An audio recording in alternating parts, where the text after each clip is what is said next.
Jumpa lagi di channel Kerot Susu. Novel Dr. Genius Fang Qiu. Bab 25. Apa? Tidak hanya Qiaomu tetapi semua kelas tertegun, termasuk anak-anak yang mengira Fang Qiu hanya berusaha mencari pusat perhatian. Mereka semua terkejut dengan jawaban Fang Qiu. Seseorang mungkin melihat pratinjau 1 atau 2 bab dengan hati-hati, sedangkan, pasti lebih dari dorongan untuk membaca seluruh buku. Itu harus turun dengan kemauan yang kuat, dengan tujuan yang jelas. Tak satu pun dari mereka yang dengan hati-hati melihat pratinjau seluruh buku sejak hari pertama, dan mereka juga tidak melihat ada yang pernah mencapai itu. 3 dari asrama Fang Qiu juga berbalik untuk melihat Fang Qiu duduk di antara mereka dengan ekspresi yang benar-benar heran. Menjadi teman sekamarnya, mereka telah makan bersama dan bermain bersama. Meskipun mereka tahu Fang Qiu haus akan pengetahuan, mereka tidak pernah berpikir dia bisa menjadi haus seperti itu. Kamu melihat dulu seluruh buku. Kamu pikir kamu siapa? Tapi gadis-gadis menatap Fang Qiu bahkan lebih kagum. Qiaomu hampir mati tercekik oleh jawaban Fang Qiu. Dia benar-benar tidak bermain dengan aturan normal. Sekarang, bagaimana dia bisa melanjutkan rutinitasnya? Dia sengaja merenungkannya untuk menenangkan diri. Dia masih tidak mau menyerah dan memutuskan untuk mengambil jalan memutar. Ini bukan masalah besar meskipun dia melihat-lihat seluruh buku. Meskipun dia melakukan pratinjau, jika dia tidak dapat mengingat apa-apa atau tidak tahu apa-apa tentang buku itu akan sama dengan tidak melakukan pratinjau sama sekali. Jika seperti itu, dia bisa kembali ke rutinitasnya. Bagus. Qiaomu tiba-tiba mengangkat suaranya. Dia memandang Fang Qiu dengan penuh penghargaan dan berkata, ini benar-benar mengejutkan saya bahwa seorang siswa dapat begitu termotivasi diri. Saya ingin tahu seberapa banyak Anda belajar dari pratinjau Anda. Sekarang, saya akan sedikit menanyai Anda untuk melihat seberapa efektif pratinjau Anda berjalan. Apakah kamu baik-baik saja? Untuk menunjukkan rasa hormat kepada guru, Fang Qiu berdiri, mengangguk dan menjawab, ya. Mendengar itu, Qiaomu agak kecewa. Betapa aku berharap kamu bisa mengatakan tidak. Itu berarti Anda tidak yakin dengan efek pratinjau Anda dan kami tidak akan melanjutkan kuis. Saya pikir Anda semua sangat menyadari apa 5 organ internal itu. Sekarang, saya bertanya kepada Anda, karena pengobatan Tiongkok membagi segalanya menjadi yin dan yang, termasuk 5 organ internal, apa yang menjadi milik yin dari 5 organ internal? Qiaomu begitu akrab dengan teori dasar pengobatan Tiongkok, sehingga ia hanya bisa mengajukan pertanyaan relatif pada ujung topi. Sekarang, ia mengajukan pertanyaan tentang kesulitan sedang. Pada pertanyaan itu, semua siswa bingung selain Fang Qiu. Mereka sebenarnya tidak tahu 5 organ dalam dibagi menjadi yin dan yang. Selama ini mereka menganggap bahwa 5 organ internal hanyalah 5 organ internal, yang tidak ada hubungannya dengan yin dan yang. Apalagi yang mana yang milik yin.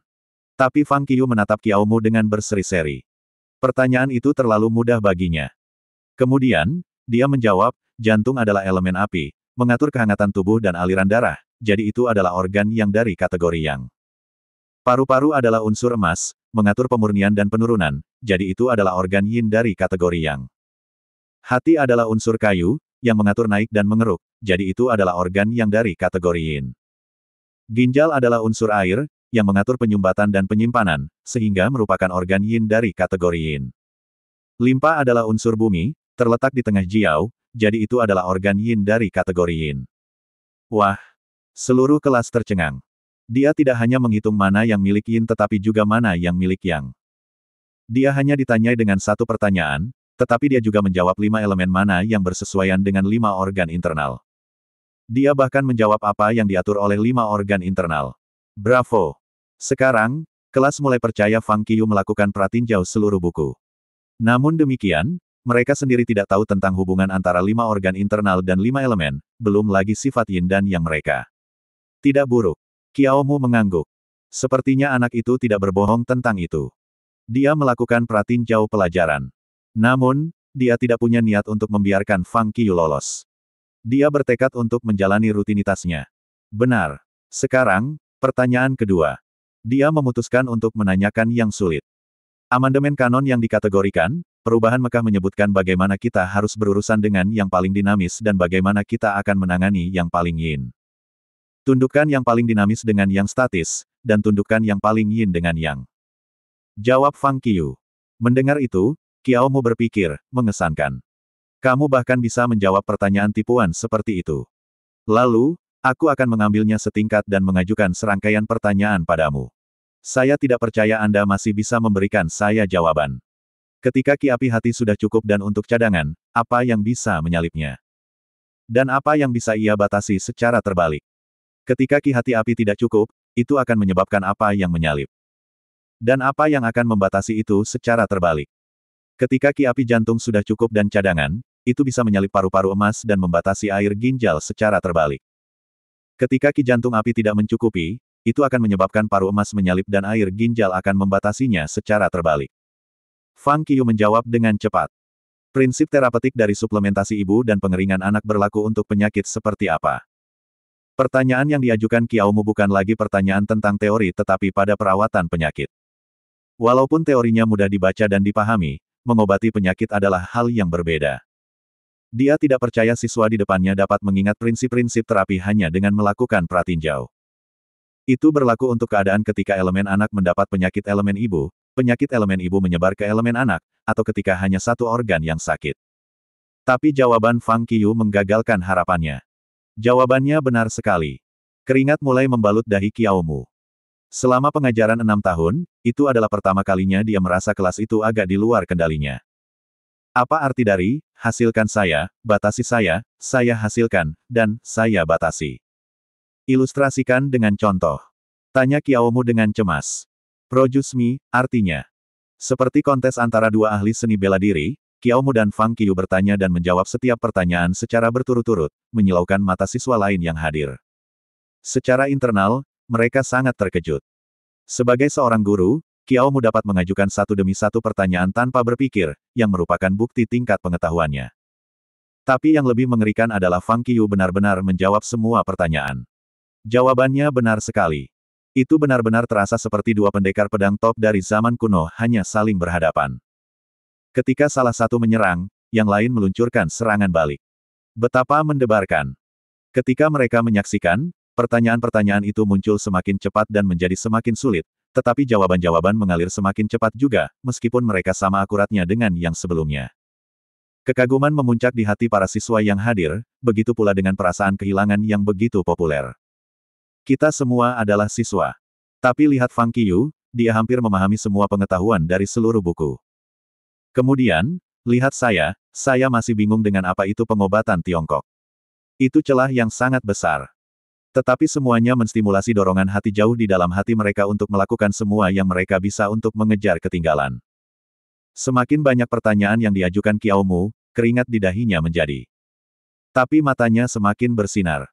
Karena dia baru saja menemukan harta karun. Bakat pengobatan Tiongkok. Sekarang, dia tidak lagi ingin tetap pada rutinitasnya. Tidak ada yang lebih menarik daripada menemukan bakat pengobatan Tiongkok.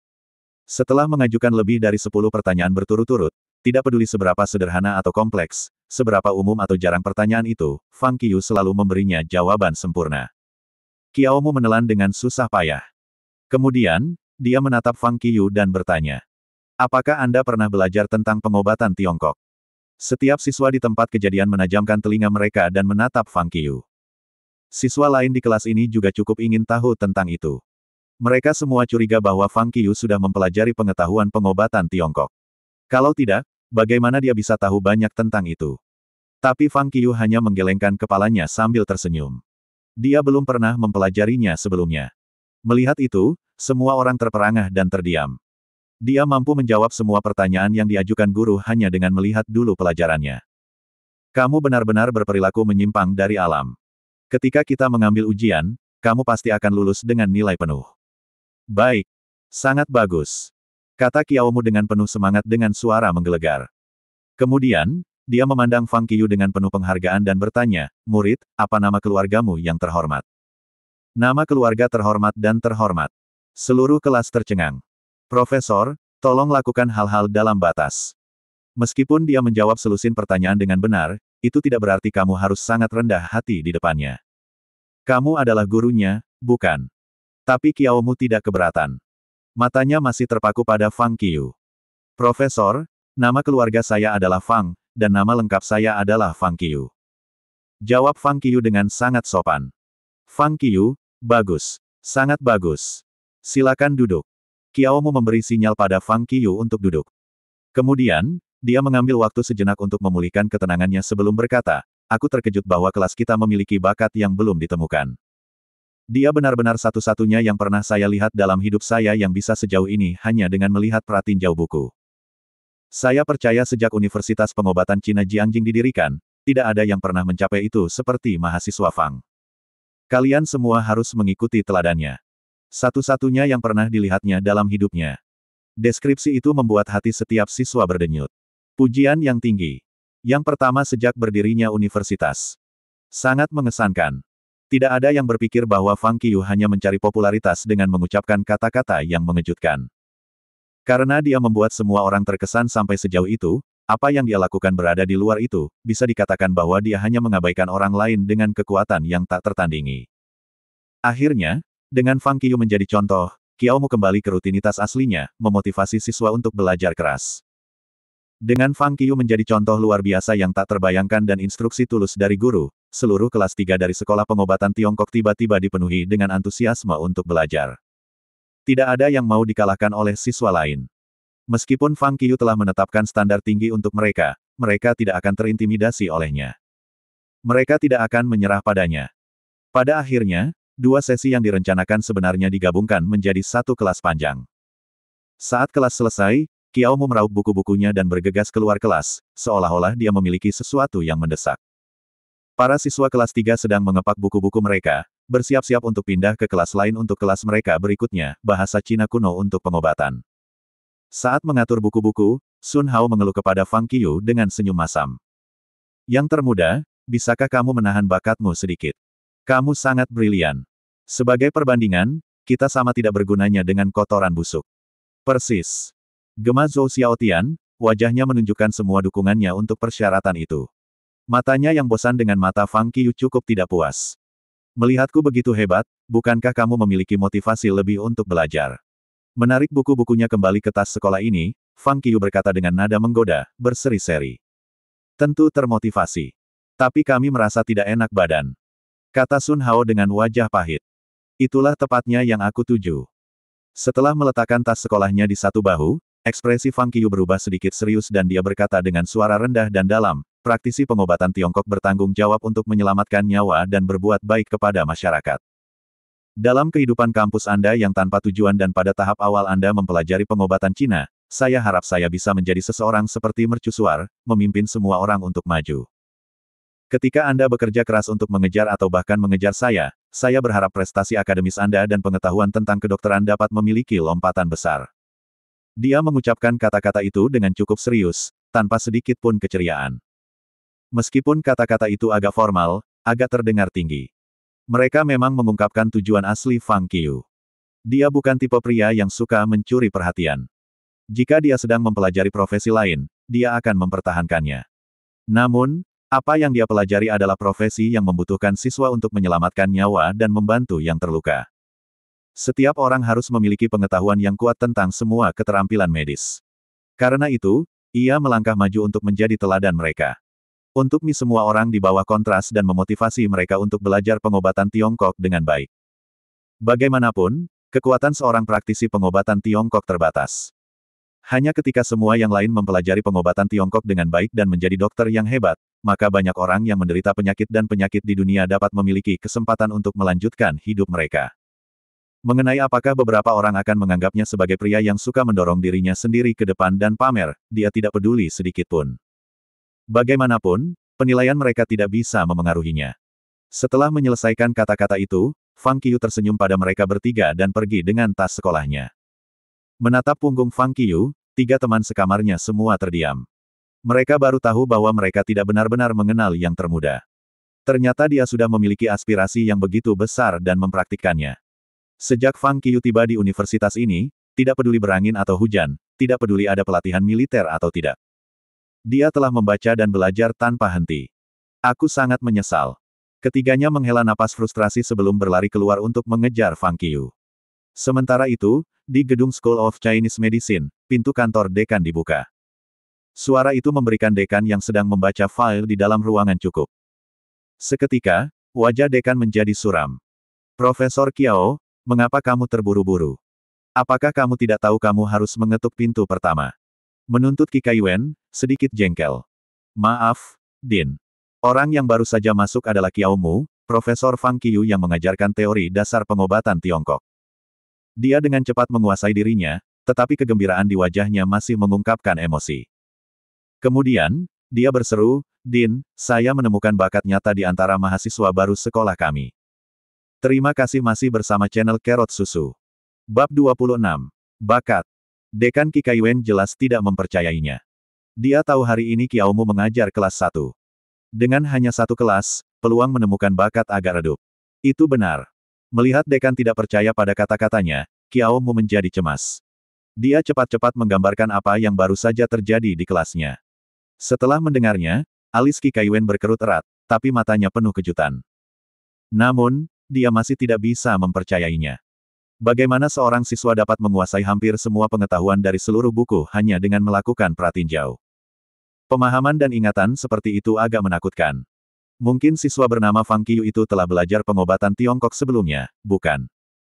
Tanya Qi Kaiwen, mengusulkan penjelasan yang paling mungkin. Tidak. Kiao Mu buru-buru menggelengkan kepalanya dan menjawab, saya sudah bertanya kepadanya tentang hal itu.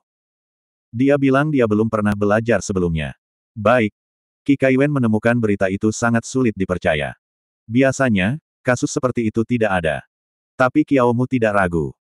Dia berkata dengan gelisah, Din, terlepas dari pengalaman sebelumnya dalam studi pengobatan Cina, yang paling penting adalah dia mahasiswa baru, mahasiswa baru. Mahasiswa baru.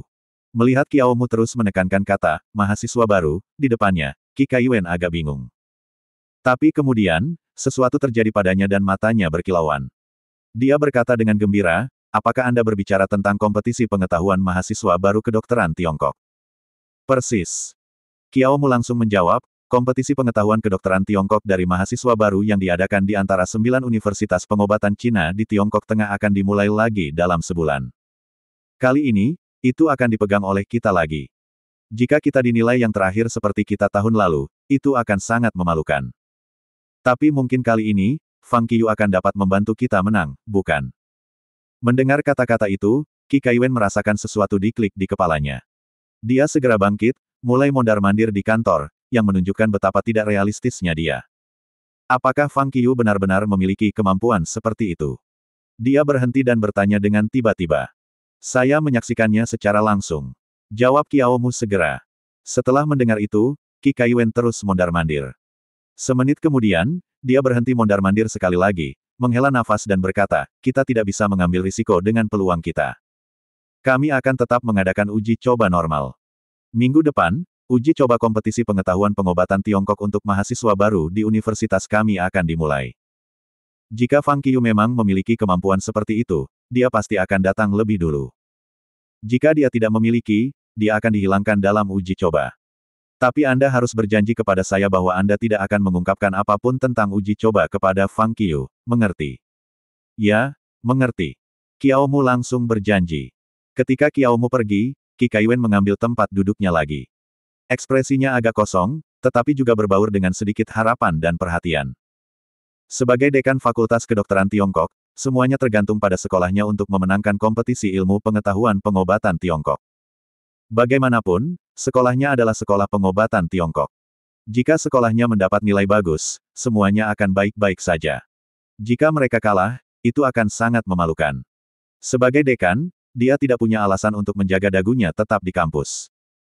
Karenanya, kali ini, ia harus menjamin kemenangan mereka, apapun yang terjadi. Tetapi yang membuatnya bingung adalah apakah mungkin bahwa seorang mahasiswa baru dapat memahami semua pengetahuan seluruh buku hanya melalui pratinjau. Pada titik ini, Qi Kaiwen tiba-tiba memikirkan sosok. Dia langsung bangkit lagi dan melesat keluar dari pintu. Kelas kedua Fang Qiu di perguruan tinggi adalah pengobatan kuno Tiongkok. Bagi siswa yang mempelajari pengobatan Tiongkok, memahami bahasa Cina kuno adalah suatu keharusan, karena sebagian besar buku pengobatan Cina ditulis dalam bahasa Cina kuno. Menjadi jurusan pengobatan Cina, jika siswa tidak bisa membaca bahasa Cina kuno, ia akan memasak angsa sendiri. Profesor yang mengajar pengobatan Tiongkok kuno adalah seorang lelaki tua yang mengenakan kacamata tebal.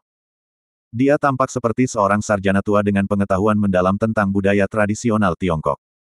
Fang Qiu sangat menantikan kelas Cina kuno untuk kedokteran ini.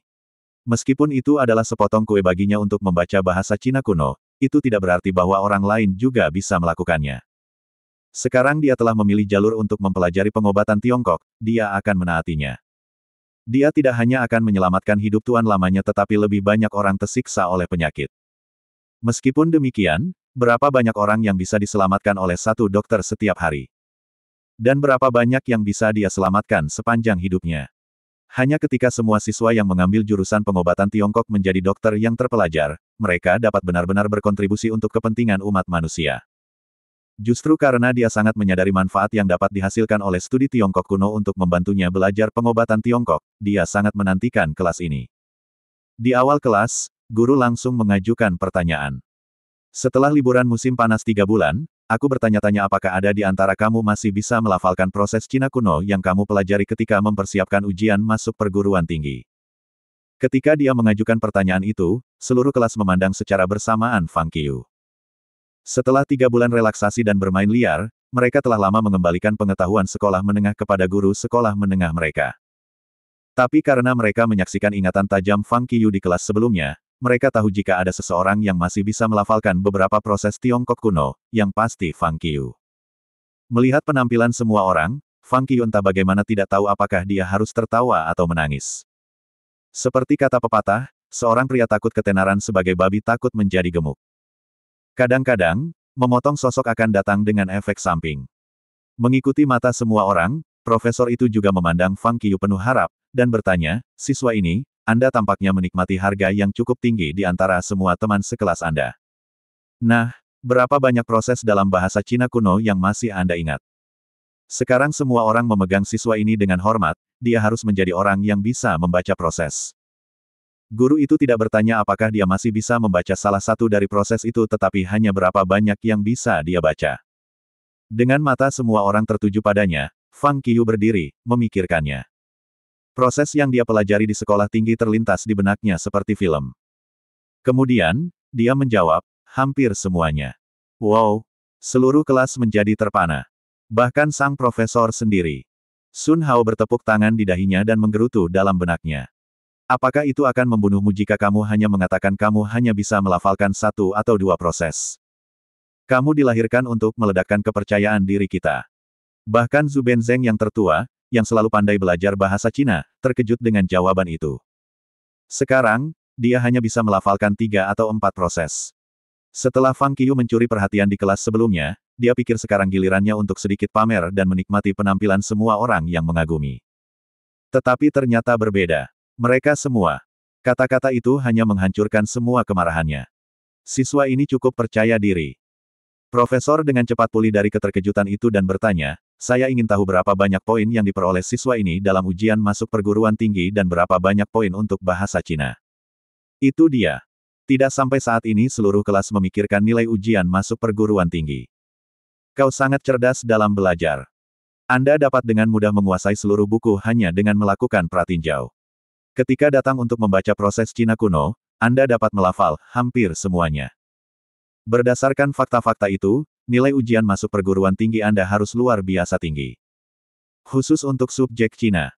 Biasanya, dengan kemampuan belajar yang luar biasa, dia hampir bisa menjadi orang nomor 1 di ujian masuk perguruan tinggi di kota atau provinsi. Tapi aku tidak mendengar ada mahasiswa baru di universitas yang nilai ujian masuk perguruan tingginya sangat tinggi, kan?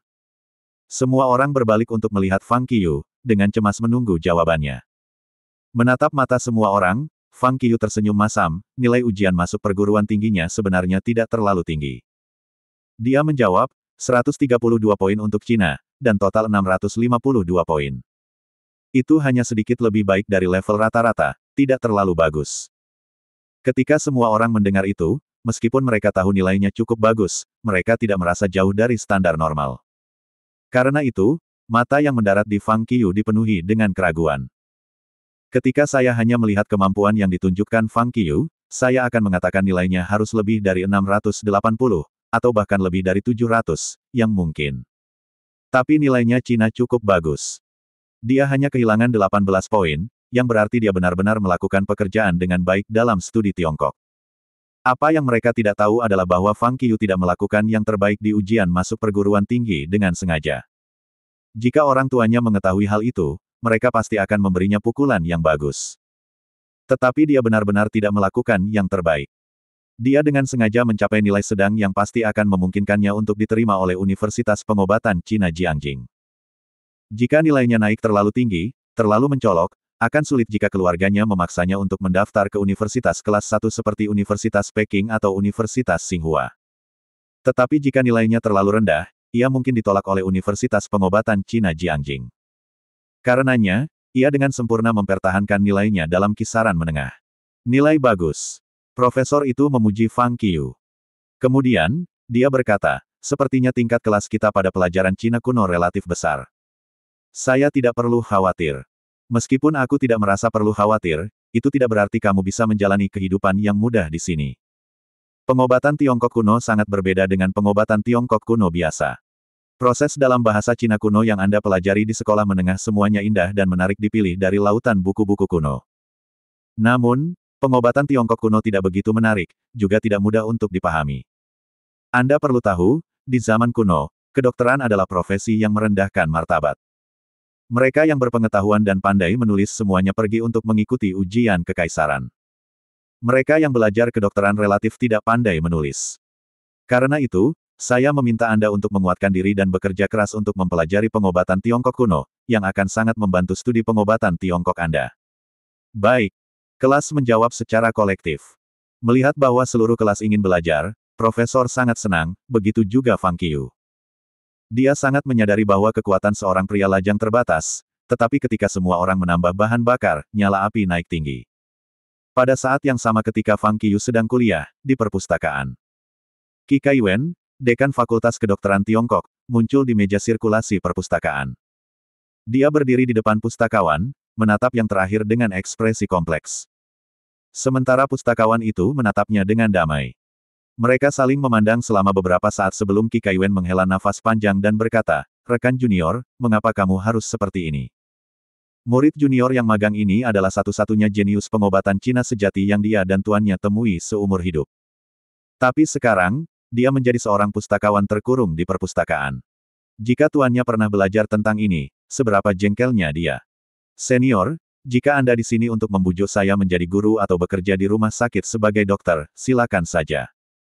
Kata pustakawan, yang kemudian menundukkan kepalanya dan terus membaca buku di tangannya. Aku bilang kamu tidak harus seperti ini. Dengan semua keterampilan yang Anda miliki, bukankah akan lebih baik jika Anda mengajarkan beberapa kepada siswa kami? Jika Anda tidak menginginkan itu, setidaknya Anda dapat membantu pasien mengusir rasa sakit mereka, benarkah saya? Anda berada di sini hanya membuang-buang sumber daya, bukan? Pustakawan itu masih tanpa ekspresi. Baik. Qi Kaiwen tahu disposisi magang sesama juniornya. Begitu dia memutuskan, tidak ada jalan kembali. Karena itu, ia memutuskan untuk tidak mencoba membujuknya lagi. Yang bisa dia lakukan hanyalah menunggunya datang. Ini hanya tentang kematian seorang pasiennya yang terjadi selama praktik medisnya, bukan? Tapi itu bukan salahnya sama sekali. Kematian itu disebabkan oleh pasien sendiri, yang membeli obat yang diresepkan tetapi gagal mendengarkan instruksi dokter dan juga mengambil beberapa resep orang lain. Jadi, bagaimana dia bisa menjadi begitu tertekan dan terus bersembunyi di sini untuk menghindari dunia? Sobat junior, aku di sini untuk menanyakan sesuatu tentangmu. Mungkinkah seseorang memiliki semacam ingatan super yang memungkinkannya untuk mengingat seluruh buku dalam mantra singkat, seperti yang Anda lakukan? Qi Kaiwen memberi tahu pustakawan alasan kunjungannya. Mendengar kata-kata itu, sosok melintas di benak pustakawan. Dia menjawab tanpa mengangkat kepalanya, "Ya, benar." Seketika, seluruh tubuh Qi Kaiwen bergidik. Dia bertanya dengan nada terkejut dan cemas, "Apakah seseorang itu pernah muncul di kampus kita? Apakah kamu melihatnya?" "Ya, aku melihat satu." Jawaban pustakawan itu masih cukup singkat. "Siapa dia?" Qi Kaiwen buru-buru membuat beberapa langkah maju dan bertanya dengan gembira. Kali ini, pustakawan itu memandang ke atas, senyum tipis melingkar di sudut mulutnya, dan dia berkata, "Ambillah tebakan." "Coba tebak." Wajah bersemangat Qi Kaiwen tiba-tiba menegang, nadi biru menonjol di dahinya. "Ini wajah menjengkelkan ini lagi. Aku sudah melihatnya berkali-kali sejak kecil. Setiap kali, tebak, tebak, tebak-tebakanmu. Rekan junior, mengingat persahabatan kita yang mendalam, kamu tidak perlu menyimpannya dariku, kan?" Qi Kaiwen memaksa dirinya untuk mengekang dorongan untuk memberikan pukulan pada wajah itu, memasang wajah tersenyum dan bertanya. "Coba tebak." Pustakawan memberinya jawaban yang sama dan mengedip padanya dengan nakal.